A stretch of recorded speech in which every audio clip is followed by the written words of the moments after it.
بسم اللہ الرحمن الرحیم۔ السلام علیکم۔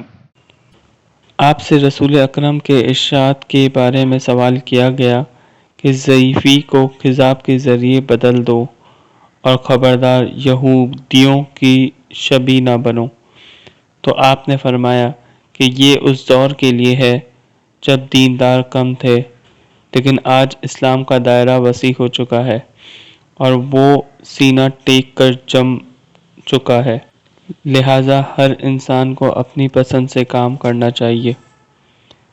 یہودیت میں خضاب ایک عیب تھا اور بعض مسلمان بھی اس نظریے سے متاثر تھے، اس لیے حضور نے چاہا کہ مسلمان خضاب لگا کر میدان جنگ میں قدم رکھے تاکہ کفار کے دل جوانوں کے لشکر کو دیکھ کر دہل جائے۔